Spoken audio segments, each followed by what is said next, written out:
So now we're going to go down south to Africa. And we're very happy that Mary Moran and Christine, I hope I pronounced correctly, Ntibarutaye. Is that correct? So they're joining us. Mary Moran is the director of the Counselor Training Institute at the St. Francis Family Helper Program. It's a charity organization registered in Uganda, the UK, and Ireland. She directs the Counselor Training Institute, which does retreats and other activities to train teachers all over Uganda. And Sister Christine Ntibarutaye is a Rwandan who is the executive administrator of the St. Francis Family Helper Program, which includes the Counselor Training Institute. And they've been coming on educators retreats for a number of years now to Plum Village and the EIB, and have been implementing a lot of Wake Up Schools practices with their teacher training there. And we will be going there soon with the delegation of monastics to Uganda. So we're very happy to have them here today. So we'll pass it to them. So I don't know if the connection will be clear. Just a little bit about Christine. She's from Burundi, not Rwanda. And my voice is a bit funny. It will be breaking up. It's not internet, it's actually my vocal cords. And Brother Lou, when you talked about level 2 and the year-long mentorship, I was very much hoping to get a mentor, and I think I brought that up in Germany when I was there at the educators retreat. So maybe when you come out, we can discuss that again, because we don't have a Sangha here, and having a mentor would keep us on our toes and would help us. So what we're doing in Uganda, what we've started doing with primary school teachers, is trying to stop the culture of quite extreme violence that's going on against young children. Probably the majority of Ugandans who love their children will tell you with conviction that it's impossible to rear a child without beating him or her. And this beating him or her can translate into severe violence that traumatizes a child, either at home or at school or both. So the children came to our notice because people were bringing them to us for counseling. And then, I don't know where the idea came from. Oh yes, I remember.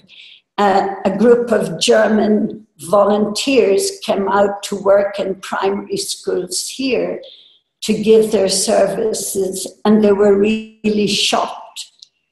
And they were young, and they started getting traumatized themselves, watching what was being done to children in the name of education. And a German organization which has been funding us asked us if we could do something to intervene in the schools. So we thought the best thing to do would be to start by training the primary school teachers. We created a 4-week training program, and this was the first 2 weeks were basically based on the self and on personal transformation, getting to know themselves, getting to know each other, getting to know one another, getting to know how they were brought up and where they learned that violence was a way to get what you want. And then we started teaching child development, the stages of child development, and the actual impact of violence on the development of the brain and the development of the cognitions. And realizing that through this control and through this violence, the personal cognitive development was very hindered. So it's very rare to find a child saying to a teacher, this is what I like, this is what I want, this is what I don't like, and this is what I don't want, because they're afraid. And the same thing at home. They don't say to their parents, no, I won't do that, no, I don't like this. They have to conform or be punished. So their ability to start a sentence with I has been very hindered. And as we're training adults to be counselors, we have to kind of start all over again to help them discover who they are and what they like, and to be able to stand up and make personal decisions for their own lives. So the course seemed very good. They were all impressed. They all said it was very good, that they'd never had anything like it. But they went back to school and things did not change enough. When we went to do a follow-up, the teachers were telling us we have stopped beating. But when we went to the children, they said, no, they haven't stopped. But now they beat us less. So Christine has just come back from a week of follow-up and supervision in the very last places where we trained. And maybe she could tell you what some of the teachers and some of the children and the education officers were saying. Thank you so much, Mary. I greet you all. Yes, as Mary said, they have just come back from the field, and I would say really the training has done an impact. We believe that the transformation is a process. We can't expect really from the teachers to stop violence at once. It's a process. So as we were sharing with the teachers, they said, no, still there. They said that they have reduced the corporal punishment, but they admitted that they didn't reduce 100%. So they said, okay, for example, for me, I was giving 10 sticks, but before the training, and now after the training, I give only 2. When we interacted with the pupils, it was the same. They told us, yes, we noticed a change from our teachers. Now they are a bit friendly with us. They listen to us. When we are late, instead of to class, instead of beating straight without asking why we are late, they ask us, they listen to us. So we noticed the change, but we don't know where it came from. So, and they said, since they have reduced the beating, we hope that they will reduce it 100%, so that our schools will be a school of non-violence. And they would also give us some messages to their parents, because they know that we are going to interact with the parents. And they would tell us also to tell their parents to stop that violence, or to stop beating each other at home, because it affects them, it traumatizes them. So we got few messages for the parents. When we go back in the field, we shall also deliver those messages, as they give us also the messages for the teachers to stop insulting them, to use bad words for them, so that they feel friendly with the teachers, because they said, for us, we come from home to the schools to learn, to study, but when they chase us from the classroom, we are not too happy, because we are losing our time, and we think that we want to attain our objective.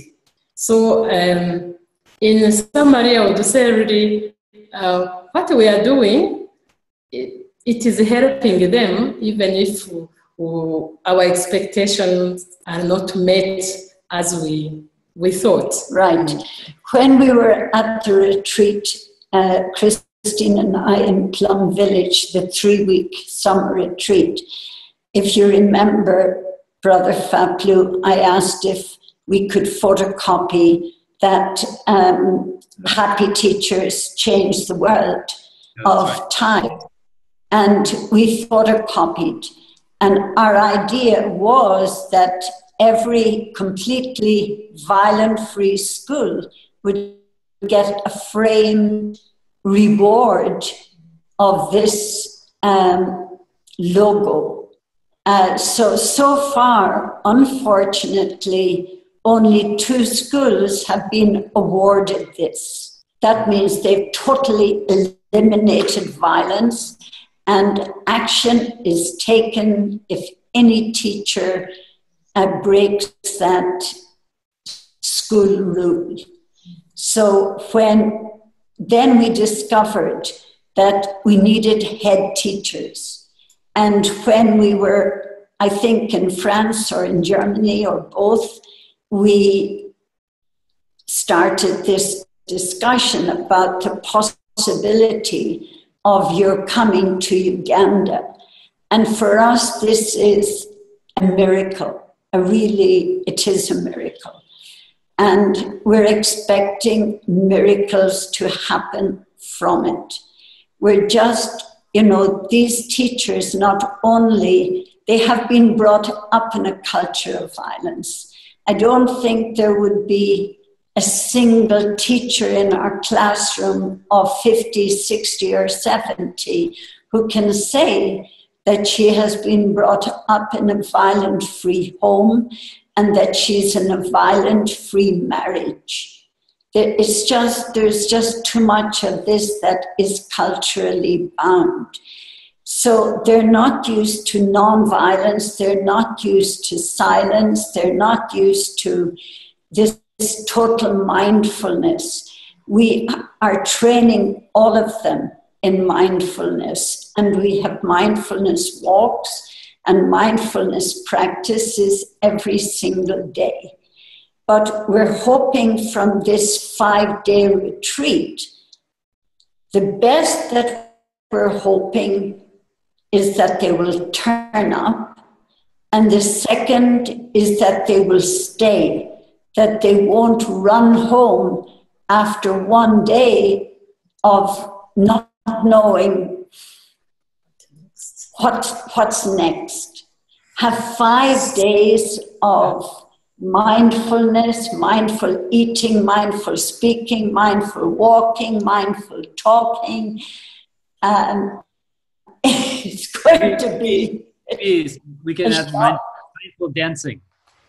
Mindful dancing? Yes. Okay. So anyway, we're longing for it, and we're hoping it will kind of put the seal or set the fire alight even more, that non-violence can be transformative. Wow, thank you, Mary and Christine, for that inspiring sharing. I think it's not hard for us to feel inspired to come and support in whatever small way we can by listening to you, and you both, what wonderful and powerful work you're doing in Uganda. It's so, in my heart, I just think about all the children who are not being hit, who are growing up without this culture of violence thanks to your intervention, and I feel I'm happy to do, we are happy in Plum Village to do anything we can to support. And I think it will only be a small, very small contribution compared to what you are already doing. So thank you, Mary and Christine. We hope to see you soon in Uganda.